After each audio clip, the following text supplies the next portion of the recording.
दोस्तों Lucknow super giants की team को आखिरी के 6 गेंदों में चाहिए थे 15 रन, फिर आया मार्कस स्टोइनिस का तूफान। स्वागत है दोस्तों आप सभी का हमारे यूट्यूब चैनल क्रिकेट देखो जी में। आज की इस वीडियो में हम आपको बताने वाले हैं कि आईपीएल का एक और रोमांचक मुकाबला लखनऊ और राजस्थान के बीच खेला गया। इस मुकाबले में लखनऊ की टीम को जीत के लिए आखिरी के 6 गेंदों में 15 रनों की जरूरत होती है और स्ट्राइक पर होते हैं मार्कस स्टोइनिस। इस मुकाबले में क्या कुछ हुआ, अंतिम ओवर का पूरा रोमांच और इस मुकाबले की पूरी हाईलाइट आज की इस वीडियो में पूरी तरह से विस्तार से बताएंगे। लेकिन उससे पहले दोस्तों अगर आप भी लखनऊ या राजस्थान के जबरे वाले फैन हो तो इस वीडियो को एक लाइक जरूर करें और कमेंट करके जरूर बताएं आईपीएल 2022 में आप कौन सी टीम को सपोर्ट करते हो। तो चलिए दोस्तों बिना वक्त गवाए हम इस वीडियो को शुरू करते हैं। दोस्तों आईपीएल 2022 का 20वां मुकाबला राजस्थान रॉयल्स और लखनऊ सुपर जायंट्स के बीच खेला गया, जहां दोनों ही टीमों के बीच हमें कांटे की टक्कर देखने को मिली। इस मैच में लखनऊ सुपर जायंट्स की टीम ने टॉस जीतकर पहले गेंदबाजी करने का फैसला किया,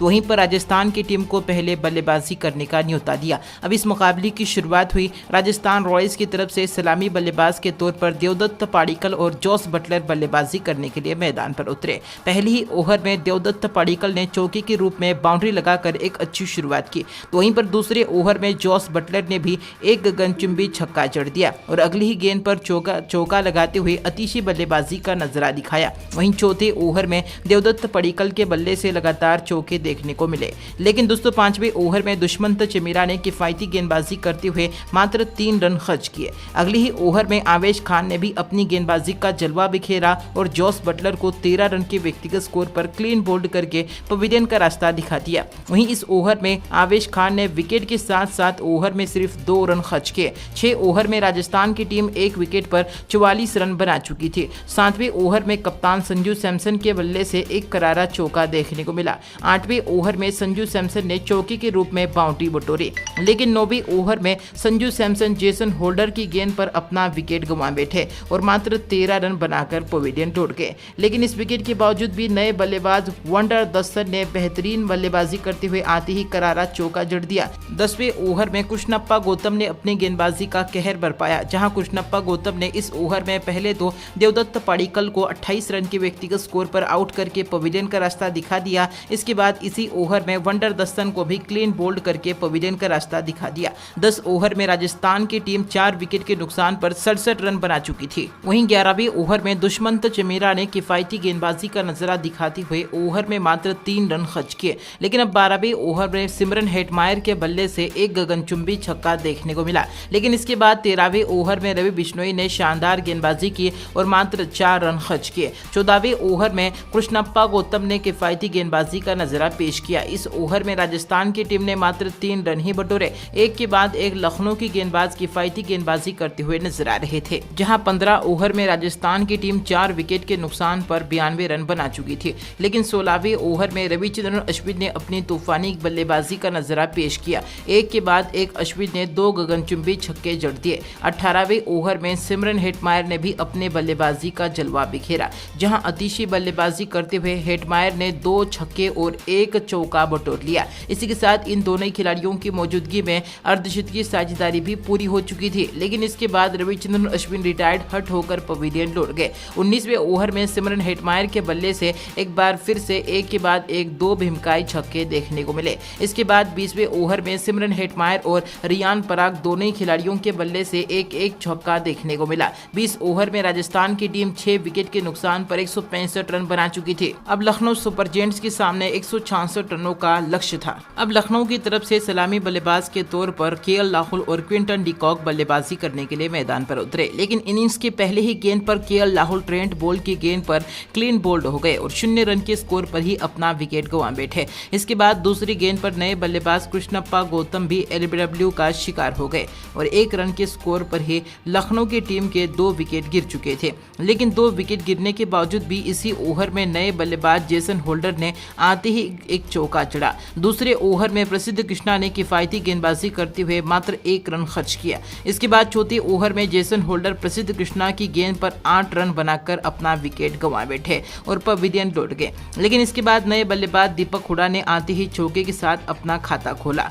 लेकिन अब छठे ओवर में रविचंद्रन अश्विन ने किफायती गेंदबाजी करते हुए मात्र 5 रन खर्च किए। 6 ओवर में लखनऊ की टीम 3 विकेट के नुकसान पर 31 रन बना चुकी थी। लेकिन इसके बाद 7वें ओवर में क्विंटन क्विंटन डिकॉक ने आतिशी बल्लेबाजी का नजारा पेश करते हुए एक गगनचुंबी छक्का जड़ दिया। वहीं 8वें ओवर में दीपक हुडा के बल्ले से भी एक बाउंड्री देखने को मिली, लेकिन अब रविचंद्रन अश्विन ने एक बार फिर से किफायती गेंदबाजी का नजारा दिखाया। मात्र 5 रन खर्च किए, लेकिन 10वें ओवर में दीपक हुडा कुलदीप सेन की गेंद पर क्लीन बोल्ड हो गए और 25 रन बनाकर पवेलियन लौट गए। हालांकि विकेट के बावजूद भी इसी ओवर में क्विंटन डिकॉक ने एक करारा चौका जड़ा। 10 ओवर में लखनऊ की टीम 4 विकेट के नुकसान पर 61 रन बना चुकी थी। लखनऊ को जीत के लिए अब भी आखिरी के 60 गेंदों में 105 रनों की जरूरत थी। 11वें ओवर में रविचंद्रन अश्विन ने एक बार फिर से शानदार गेंदबाजी की और मात्र 4 रन खर्च कर दिए, लेकिन इसके बाद मैदान पर बेहतरीन बल्लेबाजी कर रहे क्विंटन डिकॉक ने 12वें ओवर में एक शानदार चौका जड़ा। वहीं दोस्तों अब इसी ओवर में युजवेंद्र चहल की गेंद पर आयुष बड़ोनी 5 रन के व्यक्तिगत स्कोर पर अपना विकेट गंवा बैठे और पवेलियन लौट गए।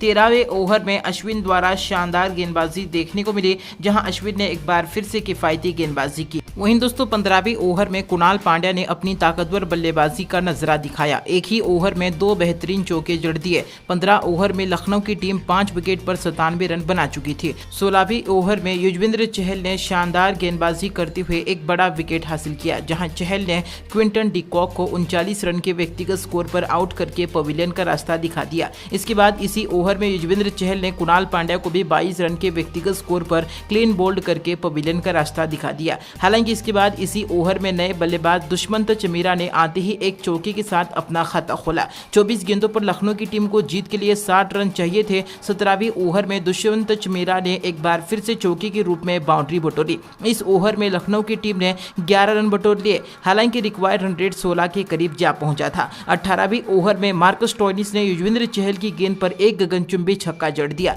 लेकिन अभी इसी ओवर में दुष्मंत चमीरा युजवेंद्र चहल की गेंद पर 13 रन बनाकर पवेलियन लौट गए। विकेट के बावजूद भी नए बल्लेबाज आवेश खान ने आते ही एक तूफानी छक्का जड़ा। अंतिम 12 गेंदों पर लखनऊ की टीम को 34 रनों की जरूरत थी। 19वें ओवर की पहली ही गेंद पर मार्कस स्टोइनिस ने एक बेहतरीन चौका जड़ा। वहीं ओवर की तीसरी गेंद पर स्टोइनिस ने प्रसिद्ध कृष्णा की गेंद पर एक गगनचुंबी छक्का भी बटोरा, जिसके साथ ही लखनऊ की टीम जीत के करीब पहुंचते हुए नजर आ रही थी। इस ओवर की अंतिम गेंद पर मार्कस स्टोइनिस ने एक बेहद ही विस्फोटक छक्का जड़ा और 19वें ओवर में लखनऊ की टीम ने 19 रन बटोर लिए, जहां अंतिम 6 गेंदों पर लखनऊ की टीम को जीत के लिए 15 रनों की जरूरत थी। अब यह निर्णायक और अंतिम ओवर कुलदीप सेन लेकर आए, जहां ओवर की पहली ही गेंद पर आवेश खान ने 1 रन लेकर स्ट्राइक मार्कस स्टोइनिस को सौंप दी। इसके अलावा मार्कस स्टोइनिस के द्वारा बेहद ही खराब बल्लेबाजी देखने को मिली। मार्कस स्टोइनिस ने लगातार 3 गेंदें खाली यानी कि डॉट बॉल खेली। इसके अलावा लखनऊ की टीम को अंतिम 2 गेंदों पर 14 रनों की जरूरत थी, जहां स्टोइनिस ने ओवर की 5वीं गेंद पर एक चौका जड़ा, लेकिन अब बहुत देर हो चुकी थी। 6ठी गेंद पर मार्कस स्टोइनिस के बल्ले से छक्का देखने को मिला, लेकिन इसके बावजूद भी लखनऊ की टीम ने इस मुकाबले को 3 विकेट से हार गई। दोस्तों इसी में राजस्थान की जीत पर और गुजरात की हार पर आपकी महत्वपूर्ण राय क्या है, उसका जवाब आप हमें कमेंट करके जरूर दें। धन्यवाद।